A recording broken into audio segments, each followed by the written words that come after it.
Good now, revolutionaries, and welcome to the Rise Up Morning Show. Today is Monday, September 22nd, and we are so glad to announce that after a long move, just back, fresh from the beach, it is our friend and yours, Mr. Alex Popovich. How does it feel, and can you smell that new house? Yeah, and we were actually commenting how much sadness it brought us to come into this beautiful new house and just be bringing in all of our stuff that smells like dogs. And so we're ruining this house. We're throwing stuff. Oh no, we're purging. But no, it's nice. It feels good to finally be here. I am a zombie. We haven't really slept much. We haven't slept well since, because everyone's very sore and exhausted. There's lots of skittering going around because the dogs are confused and whatnot. I'm just glad it's over, man. Yeah, we're glad you made it. It's such a long process to just sell your home and get a new home and move your stuff in, and then even when all that's done, you're still putting shit all over the place for about 2 months. No, the moving itself was the rough part. The lead up was annoying and frustrating, and a million phone calls and all that normal, house buying, mortgage getting stuff. And then of course we get up to the day of, and things just, the universe was like, all right, we've given you too many things that worked. Now it's time to mess with you a little bit. And so the Airstream, I'm going to, get the Airstream towed, and it's in my yard at the old house, and I don't know, I must have backed it in at a crazy angle, and I had no way of getting it out at the same angle that I managed to get it in. So the bumper is touching the ground as I'm trying to tow it down this hill to get it out into the driveway. And I'm sitting here, it's crunch time, we need to leave. We've already closed on the house, so our buyers were letting us stay there for one more day, and which is very nice of them. And I'm like, you know what, okay, I can either dick around with this thing for hours trying to get it out of the yard, or I'll just go for it, and I'll lose the bumper maybe, and that's fine, I'll put it back on later. We'll do it live. And of course, so if we go for it, did lose the bumper, and the bumper then pulled the aluminum belly pan sheet out from under the bathroom, which then dropped the gray water tank onto the pavement underneath it, along with a whole bunch of insulation, what turned out to be a rather large rat's nest, and then broke the back end of the frame, which was very, very rusty. So then I proceeded to spend the next 3 or 4 hours cleaning up all of that scrap metal and cutting off ripped, busted aluminum, and just getting this thing towed. It's the whole back end's ratchet strapped together, trying to get it ready to move and tow. And then finally get it into the road, and we're getting ready to go. And so I go to raise up the bar, the jack bar that holds and raises and lowers it off of your trailer. Rise up, Alex. Yeah. And that seizes and breaks, and it takes 30 minutes of cranking just to get that bar about 1.5 inches off the pavement. So I drove it all the way from that house to the island, through downtown Savannah, up and down hills, over bumps and all kinds of crap, with that steel jack bar just 1.5 inches above the pavement. And I can't believe the trailer made it, but that goddamn thing made it. And any emotional attachment I had remaining for that trailer that was preventing me from going full bore to sell it is gone. I can't wait to get rid of it. I'm so over it. But we made it, and we're here. So congrats. Yeah, congratulations. Thanks for holding down the fort, guys. I had major FOMO all week. I watched almost every minute of it while we were packing and running around and doing stuff. But I'm glad to be back. Will gets 10 points, and I'm going to give myself at least 2 points because I did a mobile studio, and I'm going to give Doug a couple of points too because he really came through in the clutch. You did. And I also got to give some points to Christina because I'm sure that she is just about ready to go retire to the beach or retire you to the beach or something like that. And your Christina mom said this is good. She wants some points too. Yeah, she needs some points. And I'm sure when she saw the Airstream just pulling away out of the yard and everything was done, she was like, yeah. I am a big fan of this. Well, and at first the plan was that Christina was going to drive the Tundra pulling the Airstream because she's done that before, and she wasn't, and we had the huge Penske truck, the big 26-foot. It's like the biggest one that they rent, which we filled up every square inch. And then, given how sketchy the trailer and everything was, we decided that I was going to drive the Tundra with the Airstream, and Christina would drive the Penske, and now that's her new personality, and she wants to be a truck driver. That's her new personality. And that does remind me. So I have to get this is related, I promise you. I have to get my real ID, right? Because I just haven't had it for years. I have to get the real ID. And I have my motorcycle's license. And on the back, for those of you who don't know, on the back of your ID, there's just like an M. It's like an M license. It's your motorcycle license, just says M on it, and that's it. And I finally realized that they didn't give me my motorcycle license when I got my ID in Massachusetts because I was in Connecticut before, or I was in North Carolina, but it was a Connecticut license. And instead, they had fat-fingered something else. So for almost 10 years, I have been licensed to drive commercial trucks.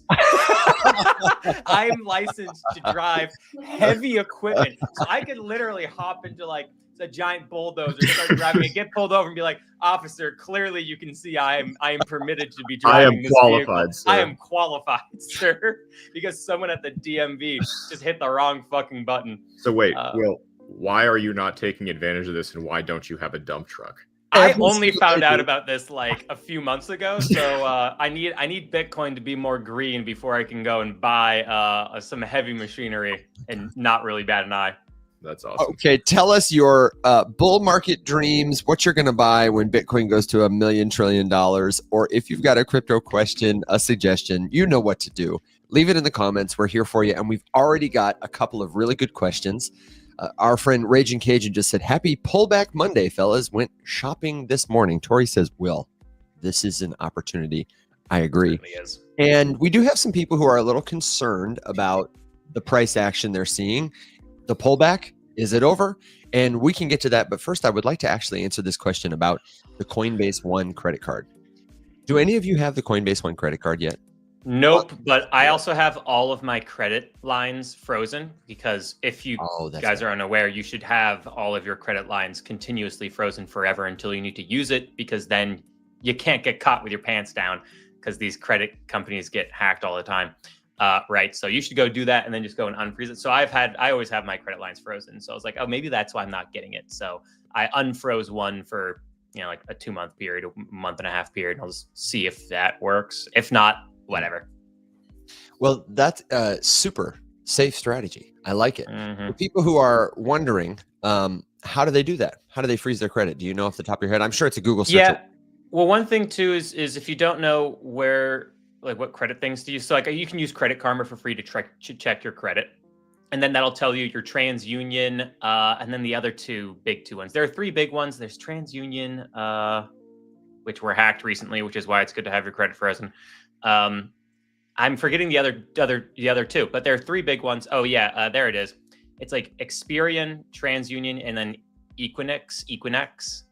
Not Equinox, the gym, but Equifax. That's it. Yeah. So those are the 3. And then you go in, you sign in. There should be a freeze or unfreeze option fairly available. One of those websites suck though.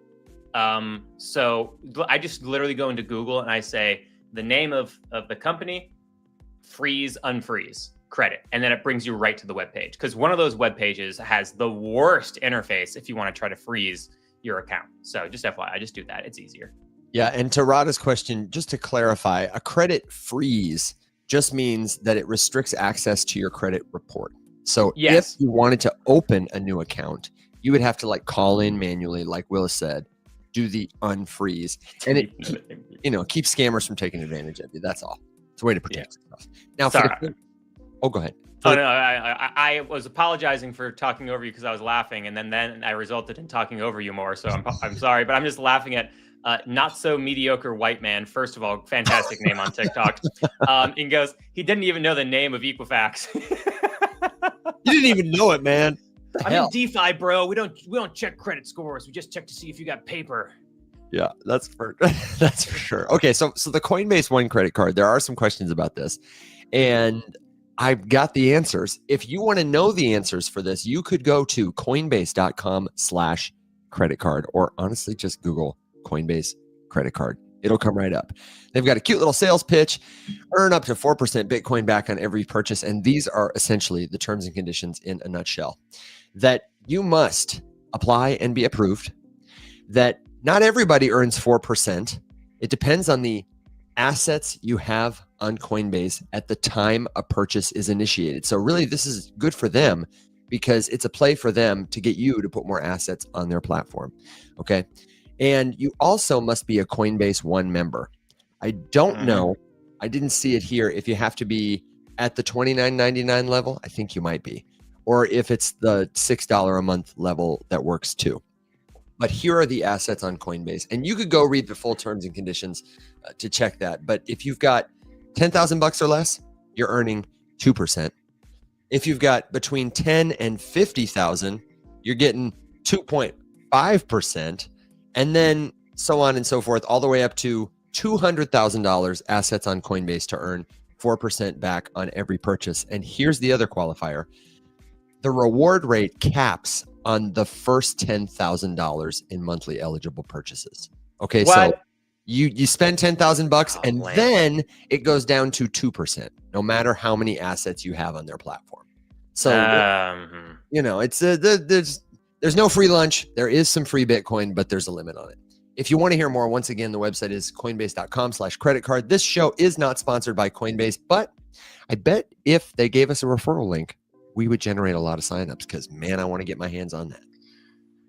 The limit makes sense. I mean, like, yes, it's annoying, but like, come on. If it was, come on. Yeah, I get it. I know. And you're still getting Bitcoin with every purchase anyway, so whatever. Would have bought this house with an American Express. Yeah. Can you charge it? I charge it. Yeah, and a lot of feedback in the comments. Folks say they love theirs. It's me, your dad. Hey, Dad, I'm loving mine. Use it for everything. Instant Bitcoin back. Bitcoin better than fiat returns. Plus or minus 2% Bitcoin versus plus or minus 25% USD interest. Yeah, the interest rate could be killer. You want to make sure you pay it off. And then, you know, don't spend more than you can afford to lose, or whatever the saying is in crypto, but now make it the credit card version. So thank you for the question. Good points all around. Now we got to know, what's the market doing? Are we going home? Is Bitcoin over? Or is this just a pullback, the kind we sometimes see in months like September? How are you guys feeling about it? Go ahead. It seems like it's your September pullback. It seems like it's finally here, and seems like we will finally have a historical trend. Because, you know, you're not supposed to have an all-time high before the halving. We got that. You're supposed to have the summer be really shitty. We didn't have that. The summer was actually pretty good. And it finally seems like one of the historical data points, September is bad, is finally starting to happen. So unless today and tomorrow's daily candle close, because we're supposed to get some big news in terms of the Bitcoin political world, from Dennis Porter, who is the world's largest Bitcoin lobbyist. He's a friend of the show. He's been on the show 3 times before. And his news that he drops is always great for Bitcoin long-term adoption. It just very rarely moves the market immediately. So, you know, we'll see what comes out of it. Maybe I would love for it to be big enough news to change what I'm seeing on the charts right now. Because what I'm seeing on the charts right now is, you know, several weeks of selling, somewhere between like 3 to 6 weeks of selling or something like that is what I'm seeing on the charts.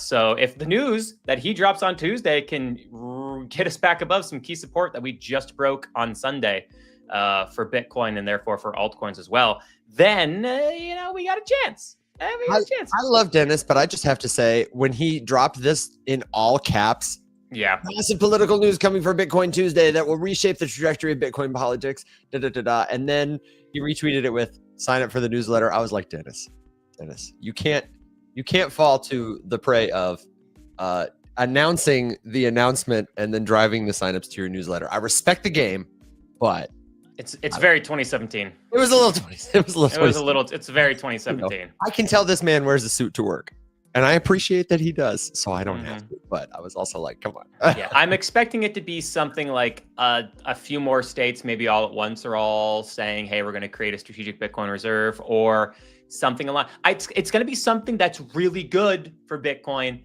It's just not gonna move the market. It's not going to save the market, most likely.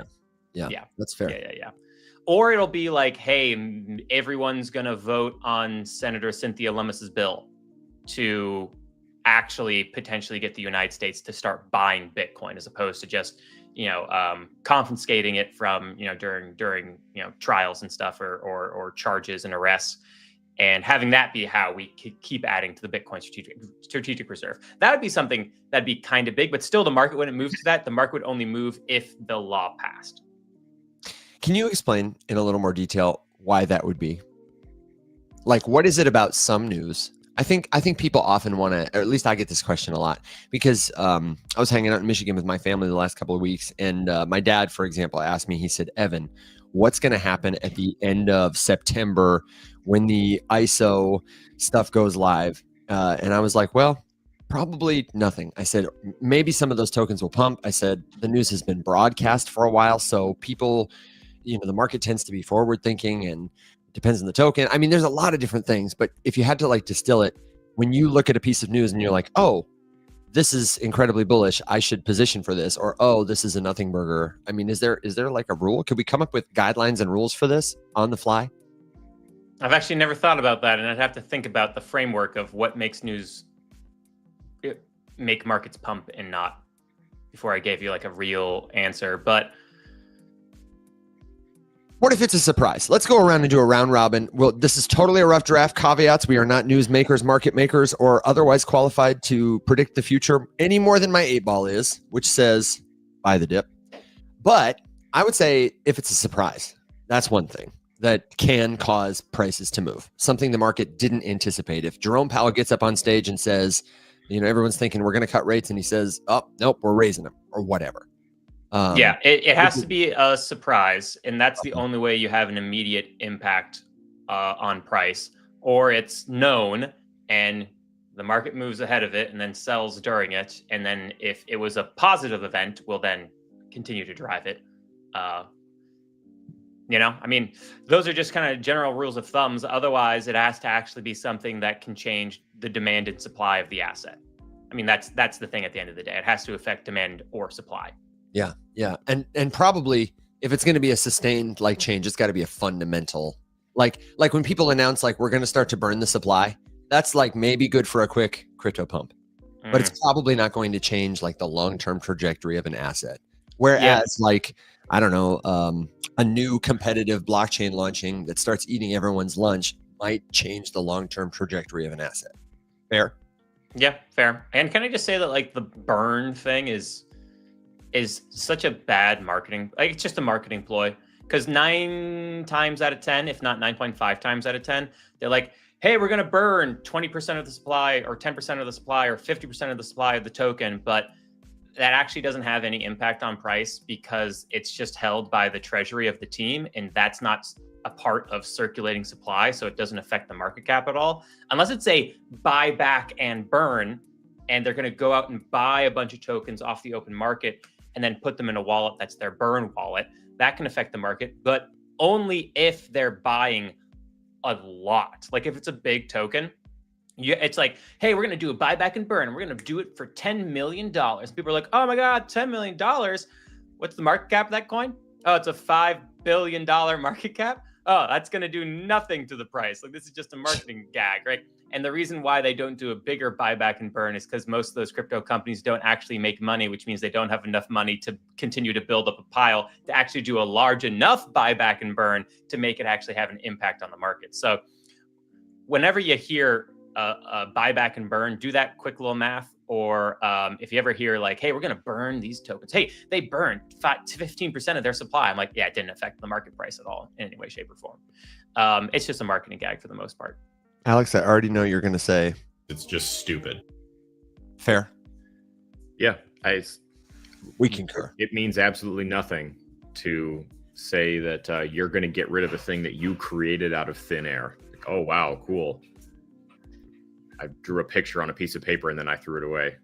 I could create another one if I wanted to. It literally means nothing. Plus, Crypto.com. I just have to bring them up, yeah.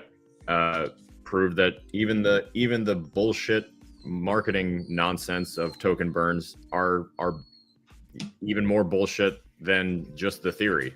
Like, the theory itself is stupid, but it doesn't even mean anything because they just unburned all that stuff that they had burned a long time ago by falsifying, in my opinion, technically it was correct, a governance vote, which was also nonsense. So they killed the idea that governance is real, that centralized exchanges are anything other than just shitty corporate companies, and boom, done. Burns is fake too.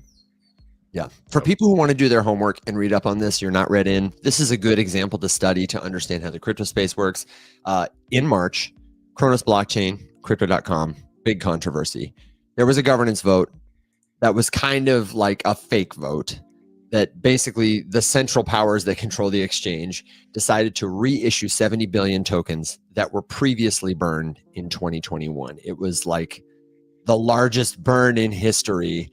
It was supposed to decrease the supply. It was supposed to decentralize the network. And basically somebody who had the power to press the button was like, we're going to take that back. It's even worse than that, because they were like, hey, we want to take that back, but we're going to let you guys vote on it. And then the vote wasn't going the way that they wanted it to. So That's right. Their finger on the scale. Yeah. And they tipped the vote in their favor. It's embarrassing. That whole exchange is embarrassing. And one thing that I'm loving watching right now is Zach XBT skewering them on Twitter every time they post anything. Yeah, he was the one who really broke the news about that in a big, surprise. Allegedly, recently there was a data breach with them that was covered up and not reported on. And so Zach's been tweeting about it, and it's resulted in the CEO of Crypto.com blocking him, which is not a good look, and refusing to acknowledge it. And so now every time Crypto.com's big, gold badge account tweets something, Zach's the first one in the comments ratioing the shit out of them, just being, someone. I don't know. They had some pithy little marketing one-liner like, "It'd be a shame if such and such, something buy crypto on this exchange," and then Zach's comment is like, "It'd be a shame if you had a massive data breach of user information," and then covered it up and then starts posting screenshots. And it's never a good thing when Zach comments saying, "It would be a shame if screenshots." Yeah. Correct. I would love to have an anonymous episode where we have, I don't think Zach XBT does any kind of media appearances, understandably for safety reasons, but I would love to have Zach XBT, the white whale. I'm trying to think. There are a number of people, Punk 6529, who are totally anonymous, who are just awesome, that I would love to have an interview with. So put it on the wish list. Can we, since we talked a lot while Alex was gone about Solana, can we get a take from you, Alex, on Solana? I feel like the recent price action, because we were really quite bullish last week and just talking about this and that and everything else, we spent so much time talking about it. I want to address it. And I do want to shout out everyone in the comments. When I teased that we were going to talk about the market being down, whether it's a scary thing, should we be concerned? Is it a pullback or are we over? All the people in the comments that I saw were like, I'm not worried about it. I'm buying the dips. I'm well positioned. I have a plan. Just all these things that make me so proud and so happy. But can we speak some clarity into the chaos and confusion? Yeah. What's going on, and how are you positioning to deal with it? I genuinely think this is the sell-off after rate cuts that we just didn't get the day that they actually cut rates. And because everyone on Twitter was like, oh, where's this dip I was promised? Where's this sell-off I was promised? And then it never happened. Here you go. And of course, all those dipshits on Twitter immediately are like, well, it's over. Pack it in. We'll see you in 4 years, or some other stupid shit. It takes 5% up for all of those idiots to say, we're so back. The bull runs back. it's up forever. And then price predictions of $250,000 Bitcoin and $500 Solana and all this crap start coming out. It's all nonsense. And then it goes up a little bit, and then it dips 7%, and they are like, well, it's the Great Depression, guys. And it's impossible to listen to without just realizing none of them have ever formed a critical thought by themselves. They just read headlines and then regurgitate them with spelling errors and grammatical inconsistencies and then call it content. And these are the key opinion leaders who don't have any opinions of themselves. So in my opinion, this is that dip post rate cut, because that was priced in and we were going up before that, right? And I don't know, I love the opportunity to get some Solana back down a little bit lower. Like it was going up, and plus we were like frothy about $220 Solana like a month ago because it was 170. And now here we are like looking at it at 220 saying like the whole thing is over. Could it go down further? Of course. Will it? Who knows? What happens if it does? It will do its thing. And there's only, like I said, what happens if it does? It will do its thing. It'll do its thing. Is it ever going to come back? Yes. Tomorrow? But that's like what you were just saying. We say the same thing all the time. There's only 3 things it can do: up, down, sideways. Come up with a plan for each of those things and you're never going to lose. That's it.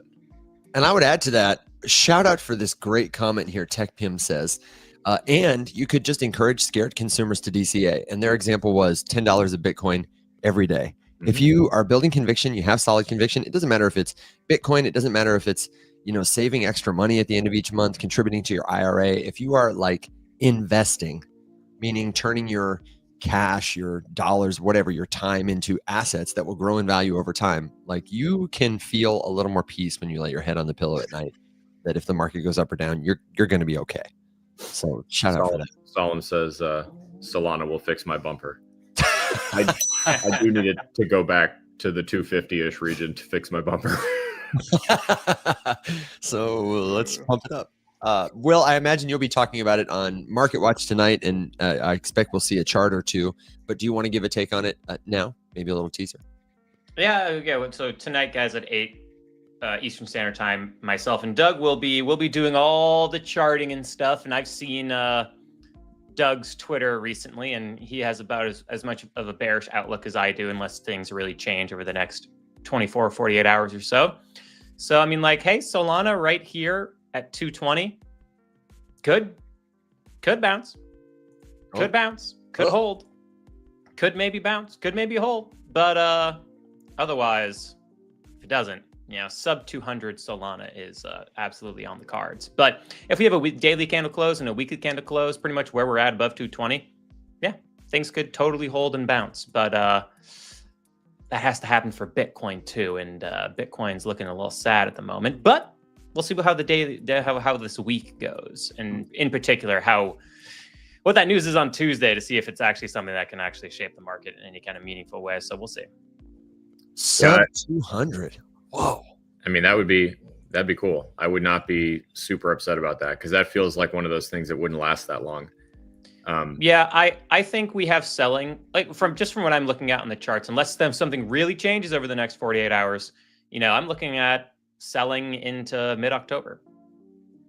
Yeah, and it's hard. Obviously it's hard to say, but I feel like too that at least one of the patterns that I've kind of observed by casually being involved with this, and honestly at this point I'm kind of purposely like trying not to overly deepen my use of TA or any of that kind of stuff, just because it's been working for me, and I kind of enjoy having that perspective, because I feel like that's probably shared with a lot of people. Correct me if I'm wrong, everybody, but that like, hey, I don't have it in me to learn this entirely new science of technical analysis and all this stuff and blah blah blah. And I kind of enjoy having the casual perspective on it, just because I think, like I said, I think that's what a lot of people have. It feels to me, in casual observation here, that if we have a night like last night, where we fall from, what was it, like mid 30s all the way down to 220, like 230 something to 220, I think that's about right.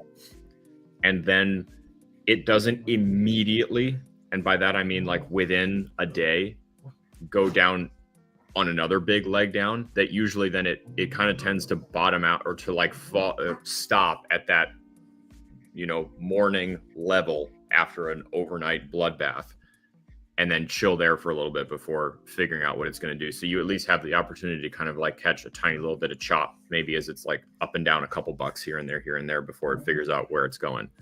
And so I usually like take these moments to like reevaluate, reassess, look at my ratio of, what's being held in spot, meaning how much SOL do I actually have versus how many stable coins do I actually have. And then deciding, okay, am I comfortable with that ratio? And then I sort of start envisioning scenarios like you just said, Will, where, okay, what if it goes to 200? What's my pile going to look like? And how much of my stablecoin position do I still want available to capitalize on that if it gets there? And then same question for below 200. And then same question for getting crazy, like below 150 or something like that. And then in the same vein, also looking back up, saying like, okay, well, if it corrects from this dip back to 240, how much do I want? What do I think I'm going to sell to capitalize? How much do I trust that correction back to the upside could continue to go on? And literally, that's the conversation I have in my head every morning when I wake up and see whatever the price is.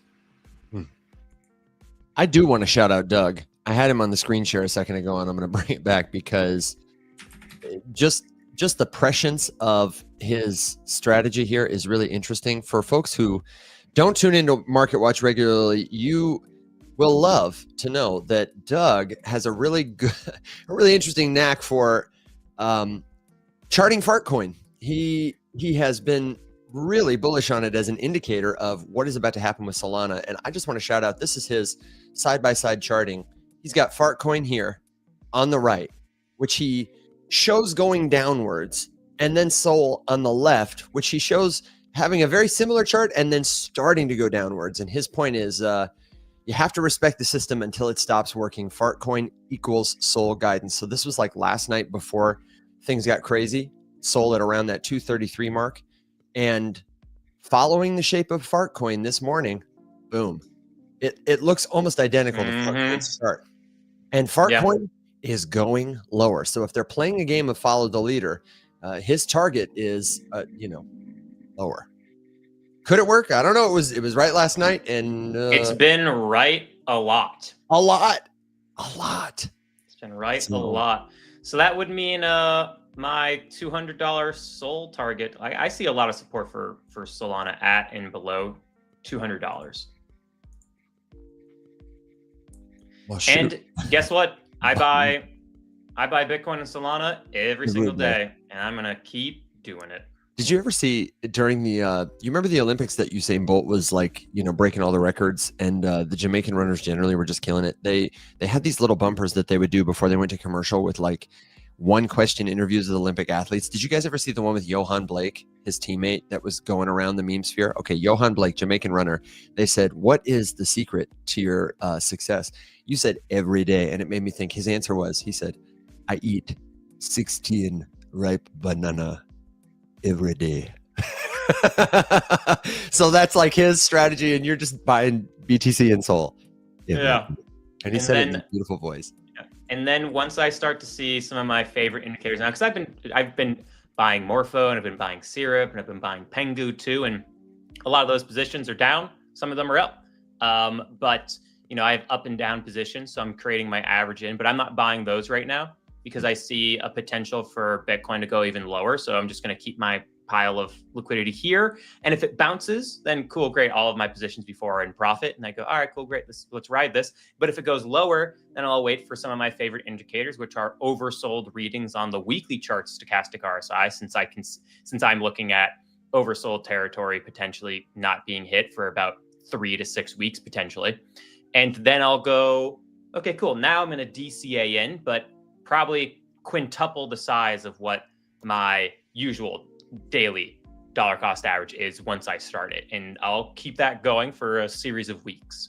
And that'll be that. So either my dollar cost average here, we get bought back above of the next few days and we keep riding, and that's all great. Or we drop lower and I have a bigger pile of money to have an even bigger daily cost average, and to go, cool, increase the size of my Solana a little bit. Bitcoin will stay the same.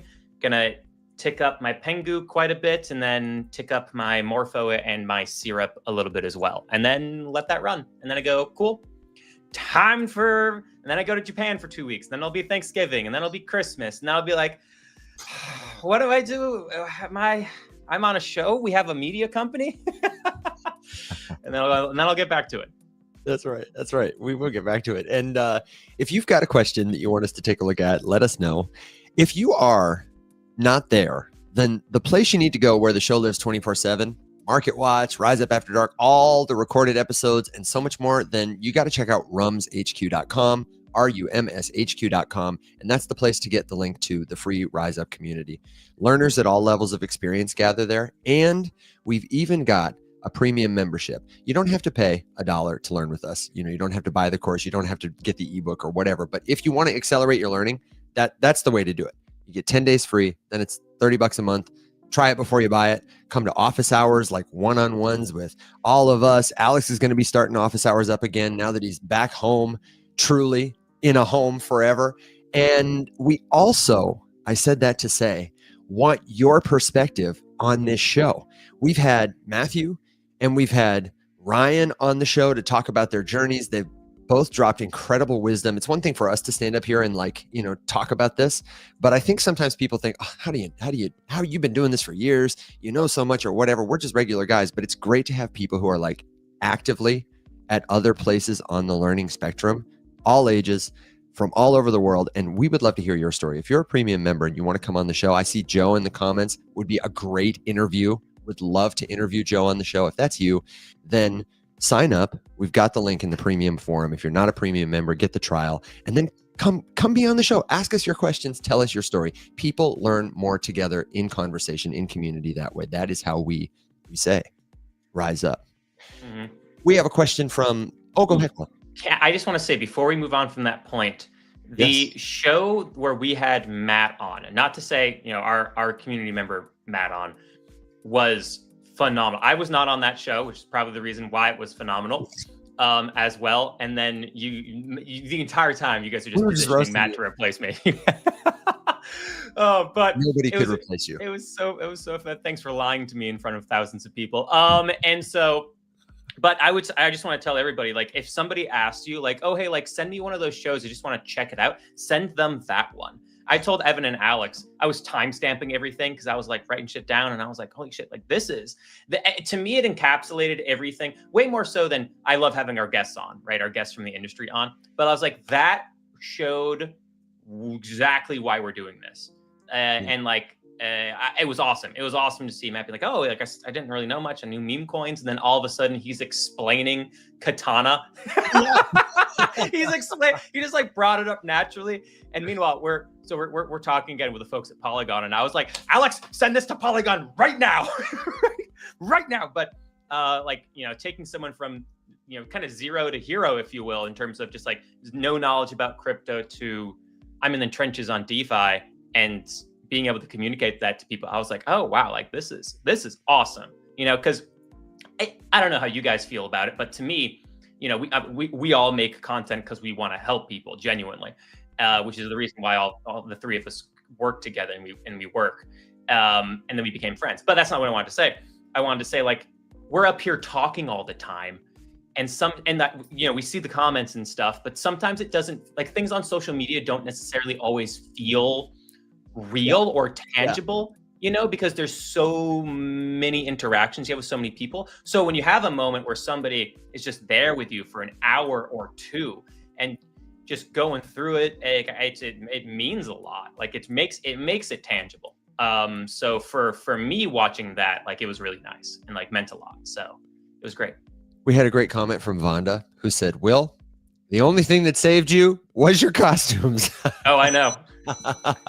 We could never replace you, dude. You're irreplaceable to me. I want to hit this question from who asked this? This is Rada over on YouTube, who's going back and forth between the streams. And then I know, Alex, you got to get out of here, so we'll get a good final thought or a final lesson from you. The question is, we talked about Sol. He asked us, can we take a look at Hyperliquid, hype. I, surprise, had the chart pulled up on CoinGecko. I'm going to defer to Will, of course, because he's our TA expert. But while he pulls it up, let me just read you in and say, Hyperliquid's chart, surprise, if you're listening in podcast land, looks a lot like everybody else's chart. It's down right now. And Hyperliquid has recently had an interesting sort of event that you can hear coverage about on the crypto internet. You can find it on Unchained. They did a whole episode about this recently where Hyperliquid decided they were going to launch their own stablecoin. A lot of networks want to do this. Stablecoins are the hot thing right now. And they put out a request for proposal and got proposals from all these big companies, from Circle, from Athena, from Agora. I mean, PayPal came in at the 11th hour with this incredible, it was amazing they didn't win proposal, and everybody was really upset because this company called Native Markets, which is like a Hyperliquid native team, has never built anything before, they got the proposal. And it seemed like, oh, was this contest rigged from the beginning? And whether it was or not, I thought it was just it was the darling of every crypto news outlet talked about this. And Hyperliquid is a hot chain. Like, people are really impressed by the product they've built, the volume they have, the revenue they generate, all the fundamentals are strong. And now they just had probably the most effective organic marketing campaign in crypto, where they put out a proposal totally for free and then put their name in everyone's mouths in the context of Circle wants to be the one, or, PayPal wants to be the one. You can't buy advertising like that, I heard to say. So, I mean, like you said, whether any part of it or all of it was manufactured or not, objective fact, the Hyperliquid stablecoin is announced. Circle's stock takes a hit directly because of that, because Hyperliquid has been killing it. They make revenue. Ding, ding, ding. Yeah. They have users. Ding. Yeah. People enjoy the platform. By the way, I don't need to get into this whole thing. I just want to put a pin in this. This is something I was thinking about listening to you guys talk last week while I had major FOMO. I'm beginning to do a 180 on something that everyone in crypto is pretty much agreed on. And I don't know if it's just because I'm an asshole or because I genuinely have a thought. I'm beginning to come around thinking that I don't think the UX problem is a real problem. I think we're crutching on the UX problem to compensate for the fact that everyone just fucking sucks at business. Really? And, okay. Yeah, I'm actually beginning to believe that a friction-full DeFi experience is not only like part of the experience, but necessary to prevent catastrophe. And that we are just sort of constantly saying bad UX because we don't have any users on our protocols, and we're too self-conscious about the fact that we have no clue how to get them. So we just blame the fact that, well, the industry's not ready. UX is still bad. We need a super app and some other nonsense. I'm pretty much like sold on a full 180 on that whole thing. That I don't think the UX problem is real. I think we're making it up to compensate for the fact that we don't make any money and we don't have any users. Wow. That's my hot take. Hot take. Okay, I'd like to explore that in a little more detail. Will, do you have it pulled up enough to give us a little bit of a take on it? And then I'll be glad to answer the question, where do I get hype? How do I get on the Hyperliquid platform to use it? Yep. So I have hype here. If you guys can give me a screen share for the folks over on the TikTok, which, by the way, guys, TikTok's about to get sold. So we'll see what kind of ramifications comes out of that. Yeah, nice knowing you. Yeah, nice knowing a lot of you guys. Probably going to be a TikTok US app, and also one of the people on the board might potentially be from the White House. So we'll see. Anyway, also potentially the people who own Fox News. Yeah. And so anyway, we'll see what happens there. So anyway, Hyperliquid. Yeah, we had a real big pullback here. The daily candle here for Hyperliquid is getting a real nice wick back above the 55-day exponential moving average, as well as this line of support here on our Fibonacci retracement tool. We are also in oversold territory here, so potentially this is a bottom sign, particularly if we get on Hyperliquid. This candle, this long wick here, as well as being oversold in the stochastic RSI, is a potential bottom indicator. Now, if I pull up the weekly chart, I don't really get much great data out of this. Nothing really wonderful here. So we're going to go back to the daily chart. Any buying of Hyperliquid in this range of consolidation, which is a wide range between $40 up to $50, is a good buy. And that was your opportunity with this wick. That's what the market saw. It bought it up, and here we are. If I pull up the 8-hour chart, can I get the Moxie indicator reading? Momentum is bearish right now. So we are bearish, but we are oversold on the 8-hour relative strength index as well, which is rare. That is rare. And typically that's a very damn good bottom indicator. It could get more oversold though. So if you had the opportunity to buy Hyperliquid, below $47, that was a pretty damn good buy if I don't say so myself. But we can still see more consolidating and more selling and consolidating at the very least for Hyperliquid here until we start to see some positive momentum enter the chart and enter the chat, if you will. And that's what we have for Hyperliquid. So, big sell-off over the 1, 2, 3, 4 days, but it's actually looking better than a lot of other coins. I am also, I would say, a buyer under 50. I don't have a position in Hyperliquid because I wanted to spend more time getting to know the asset. I've been bullish on the DEX for a minute, bullish on the chain for a minute, and I've been looking for, like, if I want to make an entry, where would I go? And under 50 it seems to me like a steal. For people who are asking, where can I buy Hyperliquid? I just want to show you how you can look this up. Hit me somebody with a little screen share assist. I've got this on CoinGecko.com, which is a site that will show you all kinds of information about the tokens you know and love.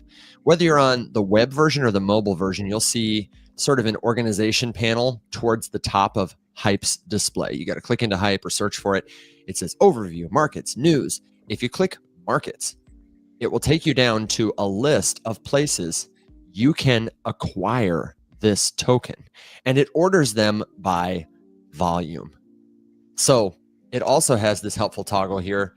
You can see all of the exchanges where you can buy it. You can see just centralized exchanges. You can see just decentralized exchanges.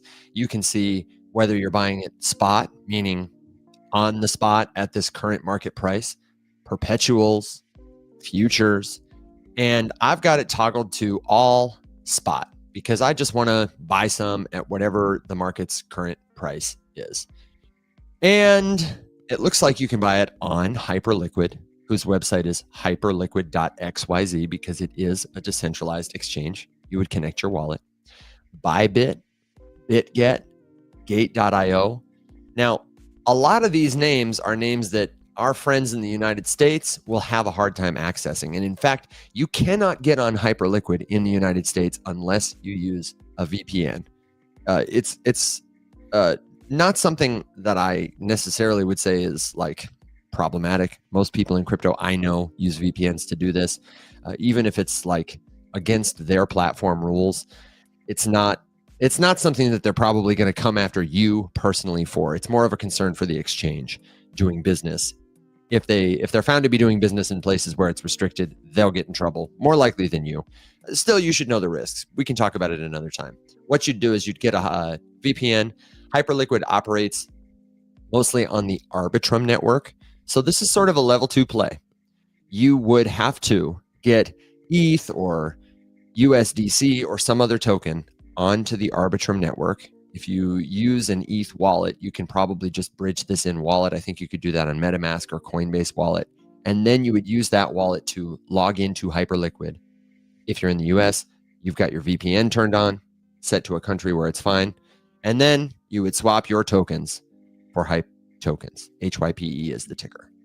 If you got more questions about that, the community would really be a great place to ask them. I am sure somebody could walk us through it step by step with screen shares, or if you're having trouble, we could back and forth it.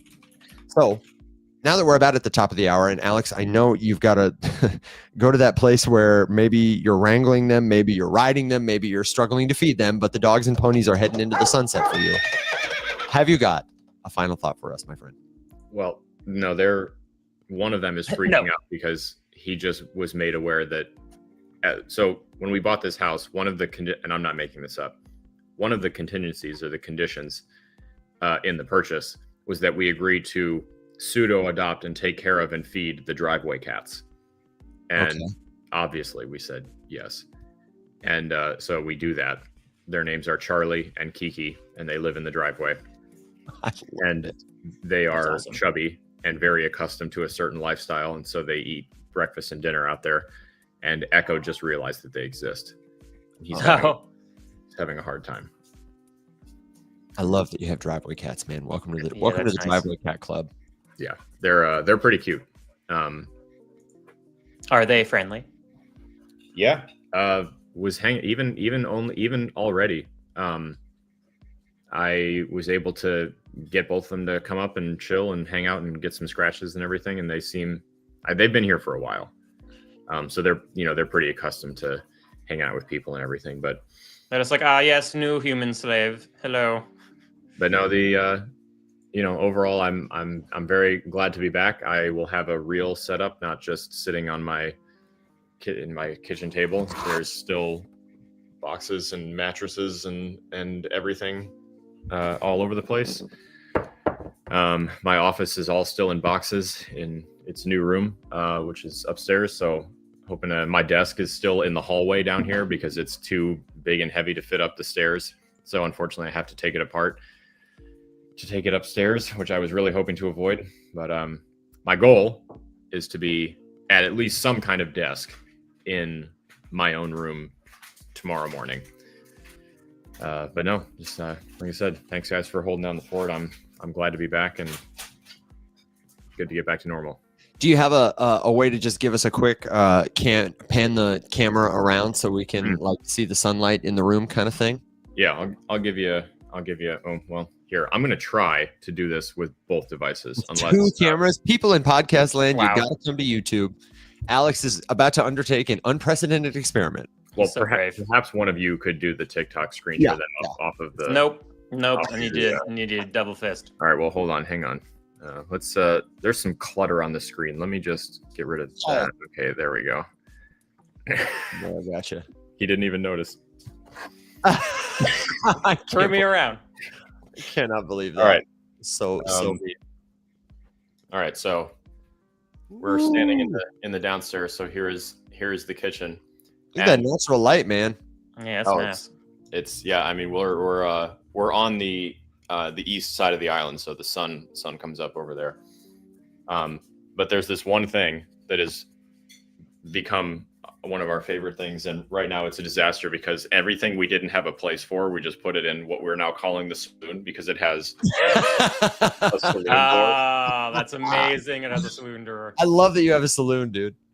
So when we were unpacking stuff and you're just like holding a thing, you're like, I don't know, saloon. So it is an absolute disaster right now. Also, shout out, because we got really lucky with the people that we sold our house to and that we bought this house from. The woman who sold us this house, her name is Anne. Shout out Anne. She not only let us come over before closing because we didn't have anywhere to go on the island to put the dogs in the yard, like literally just left it open. And then but she also met the cable guy here to get the internet installed and hooked up for us that morning because we were stuck and running late and the bottom of my Airstream fell out, so we were running behind. So anyway, living room, then it goes over here. I love the ceiling beams, man. Oh, dude, that was a deciding factor for me. And now we have. Let's see, I'm not going to go out too far because I'm not sure how far it reaches, but yes, cicadas. Hear the wildlife. There's the yard. I have palm trees now, so there's palm trees everywhere. Beautiful. We have this tiny lighthouse. I like it. Hell yeah! We've called Piss Light because all the dogs piss on it already. Yep, all over. There's that infernal camper. So then haven't had an upstairs in any of the houses I've owned since I left my parents' house. So there's a bedroom back there, which is also full of stuff, although Christina mostly got everything put away already. Comes right here. And you go upstairs, it's mostly a mess. My office is directly above our head there. Yeah, I like that wood. As you can see, there is my desk, just kind of... Well, we're frozen. We are frozen on screen. While he's frozen, I'm going to read these comments. Alex, Joe says, you need 2 goats to eat the grass. And we also got a comment, you're back now, that you need some cowboy action figures in the saloon. You do need some cowboy action figures. That's a good idea. I'm not gonna go upstairs because I don't want it to cut out, but you'll see it. We'll get to see it another day. Yeah. Anyway, but it looks great. There's a quick peek. Yeah, I am a big fan of this. Thank you for the time for the tour. Amsfar asked, is this a buy signal? And I am gonna say yes. Big time bullish on it. Okay, my friend and yours. Ladies and gentlemen, he's finally home, Mr. Alex Popovich. We'll catch you tomorrow, man. See you, dude. See you guys.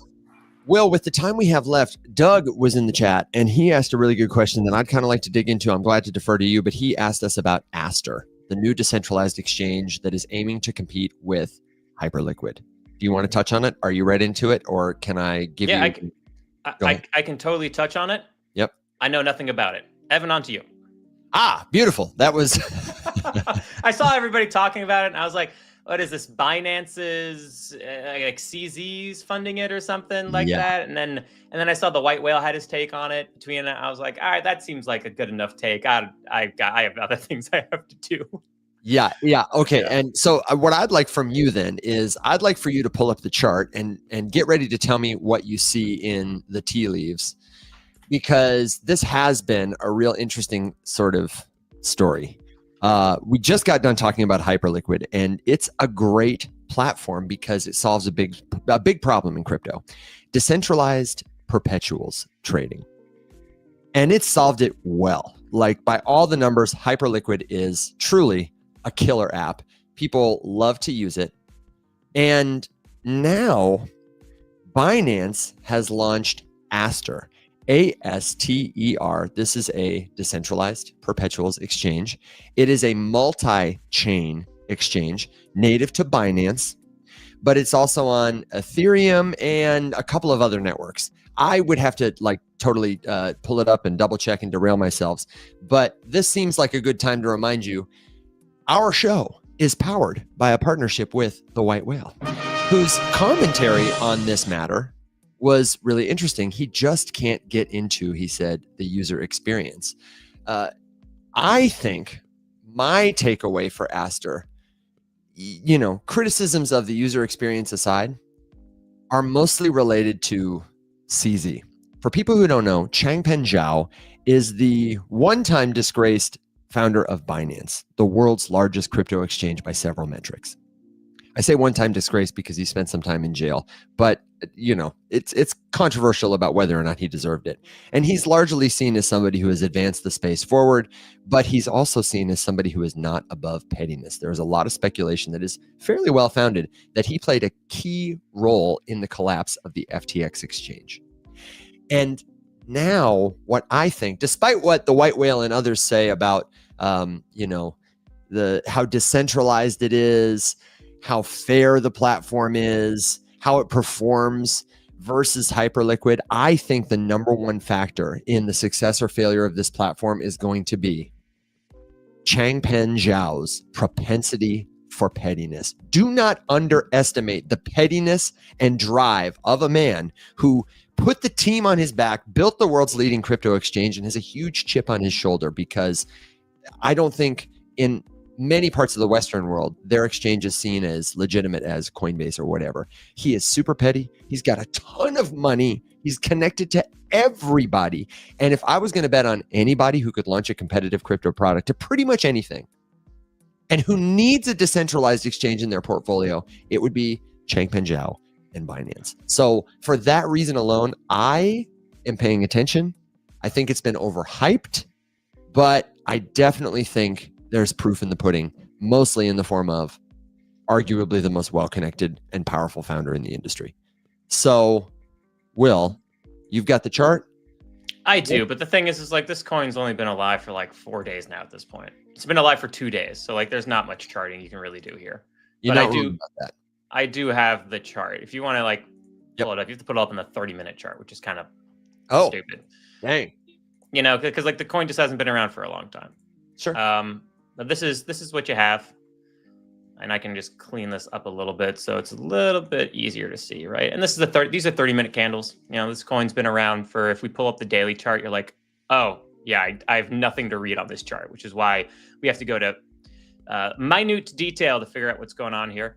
You know, we see it trying to hold some support at $1.52. We'll see if it's able to do it, but it's not in oversold territory on the 30-minute chart. And given the market's as bearish as it is right now, that could totally happen. I see no formation forming here yet. There's really nothing for me to read at this current point in time. But upon its release, it fell 29%. And it's had a little bit of a rally over the past 48 hours or so, 24 hours. And yeah, I mean, there's nothing to read here in my personal opinion yet. Got it. You know, it's just so new. I mean, again, this is the daily chart. It's literally 2 candles. It's 2 candles. There's nothing to read here. You know, so let it figure itself out. But I totally agree with you. Anything that CZ is really not just like placing his finger on, but like pressing on, is something that's probably going to do pretty damn well, no matter how well or poorly positioned you believe it may be against Hyperliquid. Yeah. And we definitely need more information, but the whale's take, I liked it, that Aster deserves credit for speed, launching pretty quick, getting a bunch of features up. But like Doug pointed out here, they own like 96% of the supply.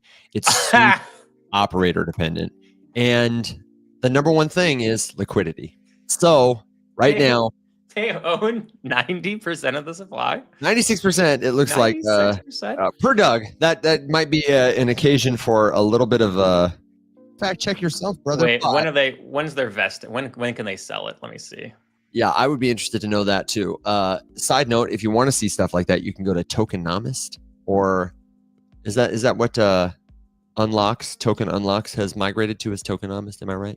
Actually, I'm not quite sure, but I was going to go to CoinCarp right now to see if they have it. CoinCarp. Yeah. If you want to found a crypto company, all you do is you pick an animal and then you pick a crypto buzzword: crypto, coin, DEX, DeFi, and you are going to have $1 billion company. You could have Coin Lion. You could have DEX Eel. I don't know. I'm feeling it. So let's see. 53% of the supply went to airdrops. Was that the right one? Aster, ASTER, right? That's right. Yeah, Doug, give me some context for that 96% number. Yeah, because 53.5% went to the airdrops, 30% went to the ecosystem and community, and only 7% is in the treasury. 5% went to the team. He says the top 6 wallets. So I wonder if those are like, if he means of the circulating supply or something like that. And I'm sorry, Will, tell me where you're looking at this again. I'm on CoinCarp, but hang on a second. There's another site I'm thinking of that shows like the top 100 wallets of something. Hang on, I'm gonna type, so I'm gonna mute myself so people don't hear a million clickety clacks. Take your time. Take your time, my friend. Doug says also there are multiple Asters. Tokenomist.ai is another one that you can check. It's got a couple different unlocks. So I'm going to give Will a triangulated third point of reference. And let's see what they say. Capybara DeFi would be good. Oh, dang, Jeff Rascal. I'm feeling it. Okay, let's see what they say. All right, here I am for crypto rank. Let me just make sure this is the right one. Oh, wait. Oh, this isn't right. Well, while you get the right one, I'll tell you what I see over here on tokenomist.ai. And I'm going to throw my screen share up for folks in podcast land. Do my best to visually to describe verbally what I'm seeing visually. So Tokenomist is a cool site because, like CoinGecko, it gives you a lot of the general information about a token, its price, the market cap, the fully diluted value, meaning the value of all tokens, even those not yet in circulation, the supply. It tells you about the emissions, meaning how many tokens are unlocked over time, if it's inflationary or not. And then it shows you the progress of the unlock. And it looks like there is about half the supply is locked, about half the supply is unlocked. And allocations.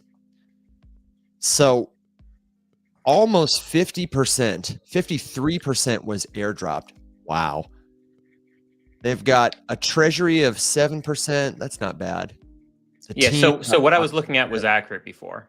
Okay. Yeah, then we've also got a schedule. You can see most of these unlocks are what are called linear, which is, gradually the same amount over time. Some of these unlocks right away. Go ahead. And I am currently, because I pull up another site and I was like, this doesn't look right at it. So I just went to the Blockchain Explorer. My desire to find a good interface has lost out, and I'm like, what is this? Last year, I have to go to the Blockchain Explorer to actually look this up. This isn't nearly as pretty. So if I share my screen, what you have is accurate. But if I share my screen to just show the top largest wallets, we can see here the top 1, 2, 3, 4, 5, 6 wallets are all associated to smart contracts. And one of them is the Treasury. And the Treasury actually holds 13.5% of the supply, which is different than what we are looking at the token allocation on those sites. Yeah. So that is an interesting and we would trust difference. This one, wouldn't we, Will? Yeah, because this is on-chain data. This is looking directly on-chain. So the Treasury is supposed to have 7%. It has almost double that right here at 13.47%. Another smart contract, I can't tell immediately just what these contracts are for, but one has 44.7%, another one has 19.6%, the Treasury has 13.4%. Here's that 7% number right here. So that's almost like this was the Treasury. It's 7% on the dot because the token allocation is supposed to be 7%, right? Was there something that was supposed to be 5%, Evan? Yeah, that was the team. So this is the team. They still have their 5%. So this seems like it should be the Treasury wallet, but the official listed public Treasury has 13.4%, which if that is a little snooping is accurate, that means that they actually hold about 21.2%, 21.4%, really 21.5%. There was also a slice on the chart that was like unallocated tokens that was about 5.5%. So I wonder if the Treasury is holding those for now. Yeah, but the thing is that 5.5% plus 7% is 12.4%. This is 12.5%. Sure. This is 13.4%. I might have, the numbers might be, I think that's close enough to make me think that that's the most likely reasonable outcome. And I feel like this 44%, I would be willing to bet that that's the airdrop wallet from which people are actively claiming airdrops. I saw on Tokenomics, they have like a claimed window where you can see how to claim, who's claimed, who's eligible, that kind of thing. I would guess that that's what that is. Yeah, that's my guess too. Or it could be the locked supply because the locked supply... I was about to say, it wouldn't make any sense for it to be the airdrops because like this is a huge public coin. Yeah. Like the airdrops would have happened already and then it just would have been dispersed to everybody. So that's definitely the locked remaining supply. Yeah. Okay. That will be slowly dripped out. That's the case usually.